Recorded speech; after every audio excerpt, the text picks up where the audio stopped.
हे जीवात्माओं, विचार करो। तुम इस संसार में सुख ढूंढ रहे हो, पर क्या तुम्हें सुख मिला? यह संसार एक मेला है और हम सब यहाँ मुसाफिर हैं।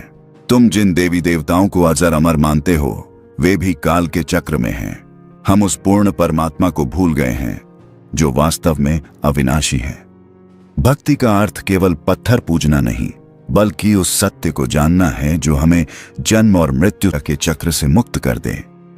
आज मैं तुम्हें एक ऐसी कथा सुनाता हूं जिससे तुम्हें समर्पण और सत्य के बीच का भेद समझ आएगा। सुंदरपुर नाम का एक शांत गांव था। वहां रामदीन नाम का एक सीधा साधा व्यक्ति रहता था। रामदीन का इस दुनिया में अपना कोई नहीं था, न माता पिता न भाई बहन। उसका सब कुछ गांव के किनारे बना पुराना हनुमान मंदिर ही था। वह हनुमान जी को ही अपना सखा, पिता और गुरु मानता था। एक सुहावनी सुबह रामदीन हाथ में लौटा और फूल ले जा रहा था। अरे रामदीन भाई, इतनी सुबह सुबह कहाँ की तैयारी है? सूरज भी अभी ठीक से नहीं निकला है। जय श्री राम सोहन भाई, बस अपने मालिक के दरबार जा रहा हूं। हनुमान जी की सेवा ही तो मेरे दिन की शुरुआत है और वही मेरा अंत है।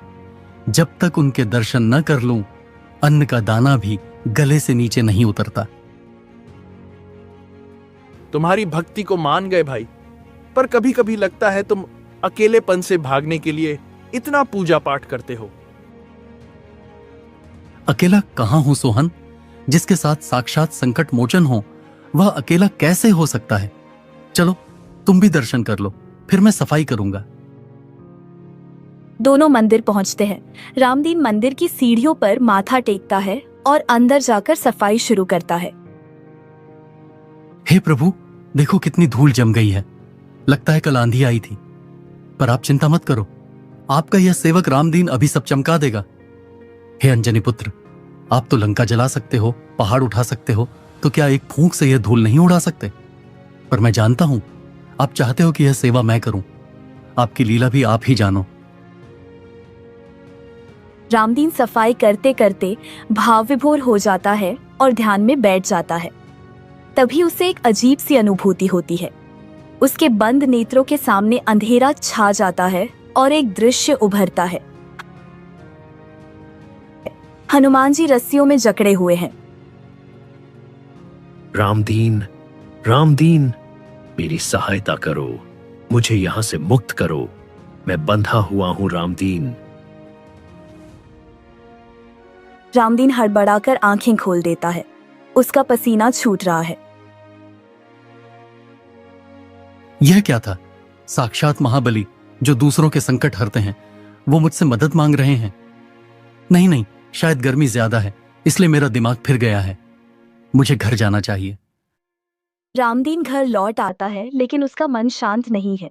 शाम को उसे फिर सोहन मिलता है। क्या हुआ रामदीन? सुबह तो बड़े खुश थे, अब चेहरे पर यह उदासी क्यों? क्या हनुमान जी ने प्रसाद नहीं दिया आज? मजाक मत करो सोहन। आज मंदिर में ध्यान करते समय मुझे बड़ा विचित्र अनुभव हुआ।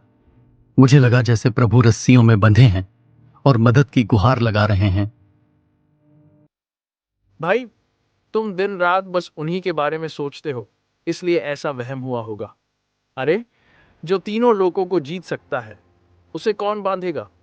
जाओ, जाकर सो जाओ, दिमाग को आराम दो। रामदीन सोहन की बात मानकर घर आता है और सो जाता है। लेकिन मध्य रात्रि में उसे फिर वही स्वप्न आता है, इस बार और अधिक स्पष्टता के साथ। रामदीन, तुम सुन क्यों नहीं रहे? मैं कष्ट में हूं। मैं मंदिर के ठीक पीछे वाले उस पुराने आम के पेड़ के तने के भीतर फंसा हुआ हूं। मुझे यहां से निकालो और मंदिर में स्थापित करो। मेरी रक्षा करो रामदीन। यह वहम नहीं हो सकता, यह आदेश है। प्रभु कष्ट में है और मुझे उन्हें बचाना ही होगा। वह आम का पेड़, हाँ वही पेड़ है जो ठाकुर बलवंत सिंह की जमीन पर है। कल ही मुझे पंचायत बुलानी होगी।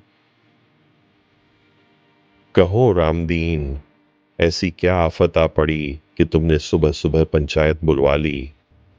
क्या किसी ने तुम्हारी झोपड़ी में चोरी कर ली है? नहीं मालिक, बात मेरी नहीं, हम सबके आराध्य की है। कल रात और उससे पहले भी मुझे प्रभु ने स्वप्न में दर्शन दिए। वे कह रहे हैं कि मंदिर के पीछे जो आपका पुराना आम का पेड़ है, वह उसके अंदर कैद है। वे मुझसे विनती कर रहे हैं कि पेड़ काटकर उन्हें बाहर निकाला जाए।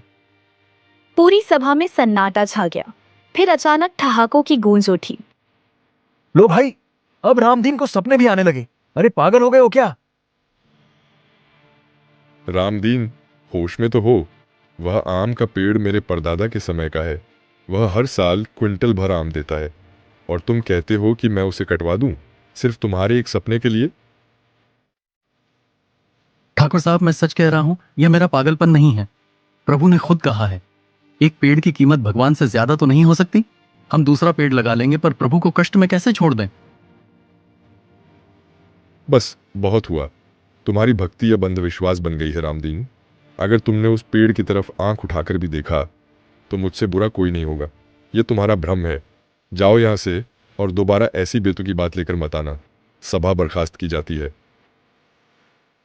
रामदीन अपमानित होकर अपने घर की ओर चला, लेकिन उसके कानों में अभी भी बचाओ रामदीन की गूंज थी। सोहन उसके पीछे आया और उसके कंधे पर हाथ रखा।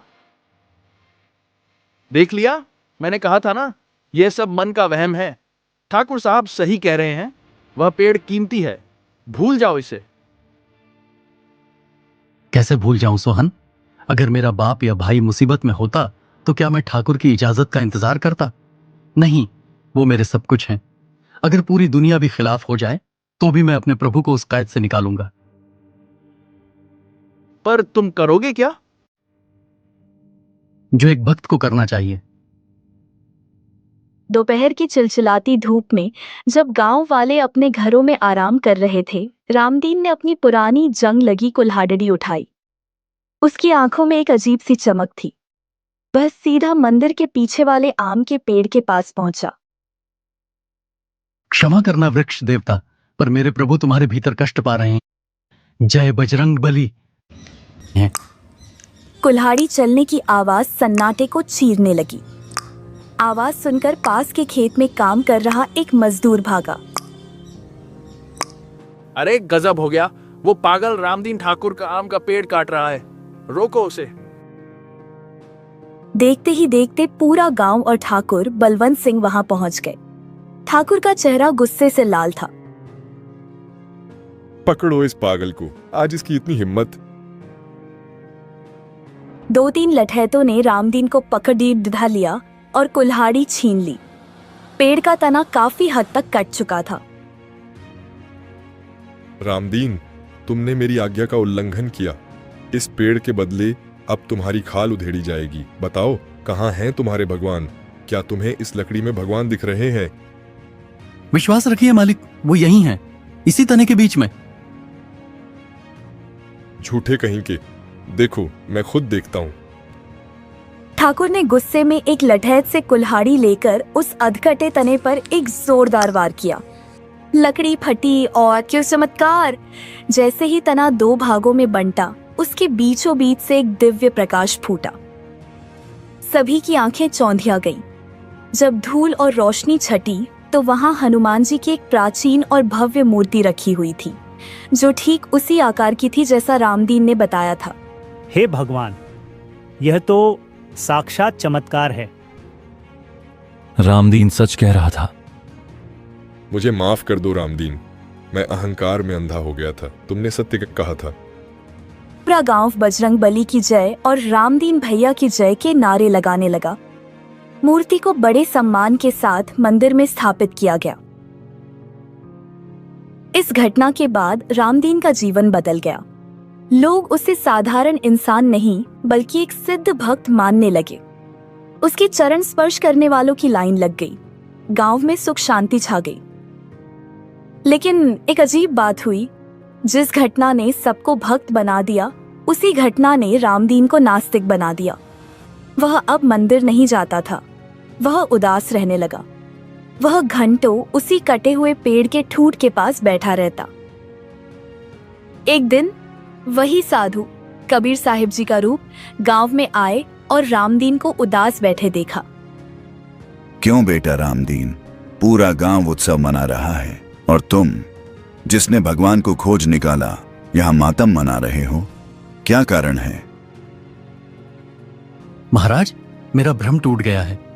पहले मैं सोचता था कि हनुमान जी सर्वशक्तिमान हैं, वे मेरी रक्षा करते हैं, लेकिन उस रात सपने में वे मुझसे एक साधारण मनुष्य से मदद मांग रहे थे। वे खुद को एक पेड़ की कैद से नहीं छुड़ा सके।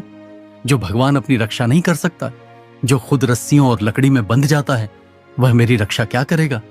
मेरी पूरी भक्ति व्यर्थ थी महाराज। संत जी, कबीर साहिब रामदीन के पास बैठे और उसके सिर पर हाथ रखा। बेटा, तुम्हारा प्रश्न उचित है, लेकिन तुमने अभी तक पूर्ण सत्य को नहीं जाना।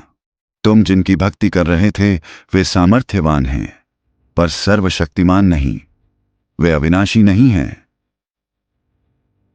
क्या देवता अविनाशी नहीं है? ध्यान से सुनो रामदीन, हमारे शास्त्र इस बात का प्रमाण है। श्रीमद् देवी भागवत पुराण, जो गीता प्रेस गोरखपुर से प्रकाशित है, उसके 3 स्कंध के पृष्ठ 123 पर स्पष्ट लिखा है। वहां स्वयं भगवान शिव अपनी माता आदिशक्ति दुर्गा से कहते हैं, हे माता, हम ब्रह्मा, विष्णु और महेश तो जन्म लेते हैं और मरते हैं। हमारा आविर्भाव, जन्म और तिरोभाव, मृत्यु होता रहता है। हम नित्य नहीं हैं, केवल तुम ही नित्य हो। लेकिन आदिशक्ति भी पूर्ण ब्रह्म के अधीन है।